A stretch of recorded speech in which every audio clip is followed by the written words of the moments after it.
everybody, welcome to my channel. My name is Alex and today I'm going to be talking about some of my favorite female protagonists. Now if you didn't know, March is Women's History Month and March 8th is International Women's Day. So in the midst of all of this celebration of some of the incredible women in our world, I wanted to take a little bit to talk about some of the incredible women that I have read about in books. So before we get into the video, if you're new here and you're not already, be sure to go down and hit the subscribe button as well as the bell icon down below so that you never miss out on any of my content. And without further ado, let's get started. So the first character that I want to talk about today is Leah from Leah on the Offbeat by Becky Albertalli. So this book is set in the Simon verse and we get to follow our main character, Leah. She is Simon's best friend. We meet her in Simon versus the Homo sapiens agenda, but she's the focus of this novel and she kind of finds herself in the background of her friend group. It seems like everything is going really well for everyone around her and she doesn't exactly know where she's going to go once she graduates high school and she's really feeling lost. So the story essentially is a character-driven novel. It really follows Leah trying to find her own place and just figure out who she is and what she wants out of life. I think one thing that Becky Albertalli does really well is she writes incredibly relatable characters, and Leah is no exception.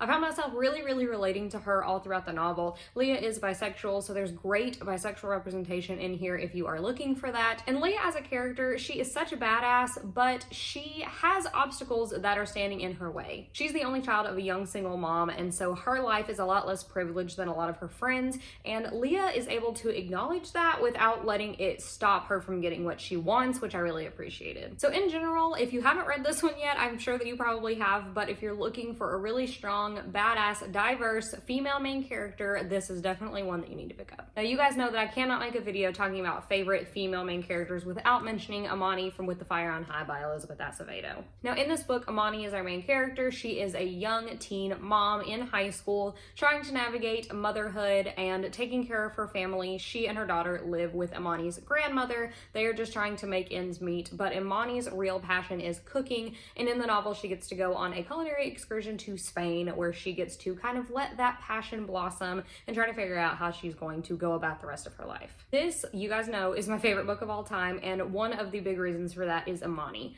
Imani is the character that has made me feel the most seen in a novel. We are not exactly the same. We come from very different backgrounds and very different situations, but I felt so connected to her as a character and I saw a lot of myself in her, but also she, again, is so badass and she knows what she wants. When she figures it out, she's not gonna let anybody stop her. And that was really inspiring to me. And just, if you haven't picked this novel up yet, please do it because it is just phenomenal, everything that you need in a book, and it has an incredible female main character. Speaking of flawed female main characters, we have to talk about Daisy Jones and the Six by Taylor Jenkins Reid. Again, this is one that I think a ton of people love Daisy, and she is another one of those badass but flawed characters.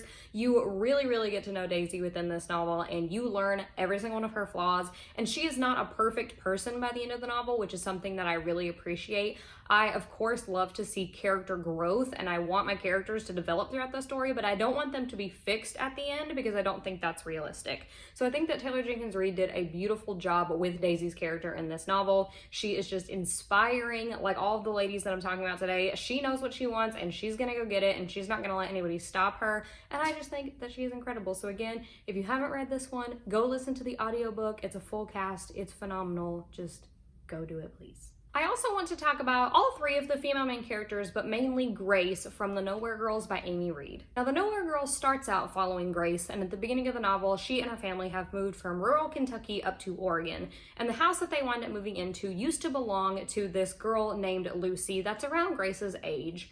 Lucy used to attend the local high school, but once she accused a few of the star athletes at the school of rape, pretty much nobody believed her. They didn't listen to her, wrote off her story, and she wasn't believed at all, didn't get any credibility, and she was really affected by that, and she and her family left the town and have never been heard from since. Well, once Grace learns of Lucy's story, she winds up teaming up with two of her classmates, Erin and Rosina, and they form this group called the Nowhere Girls, where all of these other girls from their school are all teaming up together, sharing their stories about these horrible things that the boys have done to them, and they are going to speak out and make somebody listen. Now, like I said, I do love all three of the female main characters in this novel, but I picked Grace in particular because I just feel like she is an incredibly strong person. She has no background with this situation and she has never met Lucy before and really has no reason to go digging deeper and fighting for this girl. Nothing bad like this has ever happened to Grace, and she takes it upon herself to stand up for what's right when she really has no outside force pressing her to do so. She is just doing it because she knows it's right, and she pulls in everybody else's strength. Everybody that she meets, she is able to identify where they are the strongest and help them use their talents for good and to further their mission and to get this story out there. So I really love all three of the main characters. We've got a ton of diversity in here. We have some religious discussion, we have a fat main character, a queer main character, a Mexican main character, a main character on the autism spectrum. We have everything that you're ever looking for. So I have talked about this book a lot as well, one of my favorites from last year. If you haven't read it yet and you're looking for a serious and empowering contemporary, pick it up.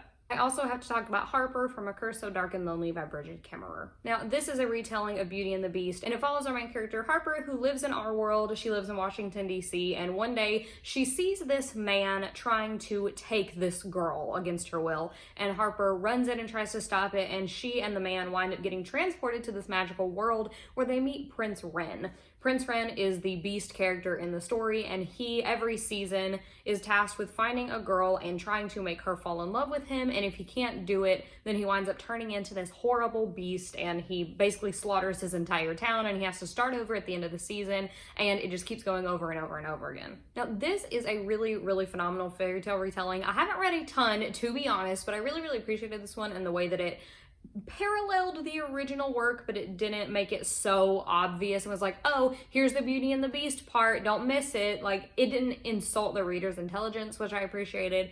And again, just like the rest of the characters that I'm talking about today, Harper is a badass. She knows what she wants, not gonna let anybody stand in her way, and she is fighting for what's right even when she's not in her own world, which I think is really cool.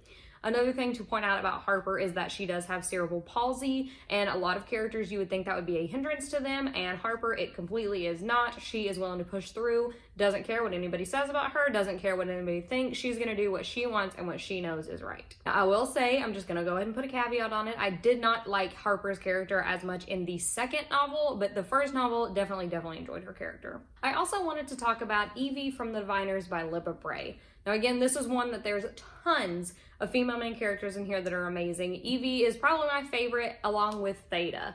Theta is a really amazing character from this novel, but we have a ton of amazing women in here. Now, everybody knows and has read and has loved The Diviners, but if you don't know what it's about, it takes place in 1920s New York, and it follows our main character, Evie, who is sent from Ohio to live with her uncle in New York City. Well, Evie has this magical ability where she can touch an object and look into its past and see where it has been, and she winds up finding herself in the midst of trying to solve a murder case with her skill, and she winds up finding all of these other teenagers across New York that have similar abilities to her, and it just turns into this grand adventure. Now, I like Evie in this book because she is really powerful and strong and knows what she wants, but she's also just really funny, and she tries to keep the situations light. She is kind of the comedic relief in a lot of situations, but she does obviously, of course, still have her own problems and her own flaws. She holds people really, really tight, and that can be a hindrance to her sometimes, but it's just something that she has to learn how to deal with, and I think that she is an incredible addition to the cast. I'm also just going to go ahead and talk about Theta because I really, really enjoy her. She has a very, very complex backstory, which I won't go into because it's kind of a spoiler for the rest of the series, but she is one of those that is just going to chase what she wants and push everybody else out of her way. Sometimes that works for her and sometimes it doesn't, and it's really interesting to watch her navigate her life throughout these novels. I'm going to be reading the fourth novel here in March, and I'm really excited and bittersweet, sad to see it come to an end, but if you haven't read it yet and you're looking for some incredible women, check it out. And the last female main character that I'm going to be talking about today is Evelyn Hugo from The Seven Husbands of Evelyn Hugo by Taylor Jenkins Reid. Now again, if you guys do not know what this book is about, I would be completely shocked because everybody and their mom has read this novel already, but it essentially follows Evelyn Hugo, who was a big Hollywood starlet back in the 40s, 50s, and 60s, and since she got out of her career, she has pretty much been a recluse. She's never done any interviews, and she's completely been out of the spotlight. Well, all of a sudden, one day, she contacts Monique, who is an up-and-coming reporter, and Monique has absolutely no idea why Evelyn has reached out to her specifically, but Evelyn wants Monique to write her biography. Monique hopes that this will pull her out of the funk of her career and finally get her breakthrough piece that she needs to become successful. So the story is just essentially all about Evelyn Hugo's life, and the big question is, Evelyn Hugo had 7 husbands throughout her lifetime. Which one was her one true love? And we get to navigate the answer to that question throughout the novel. Now, I loved Evelyn Hugo for many of the same reasons that I love Daisy Jones, also written by Taylor Jenkins Reid. They are both incredible female main characters who have had it rough.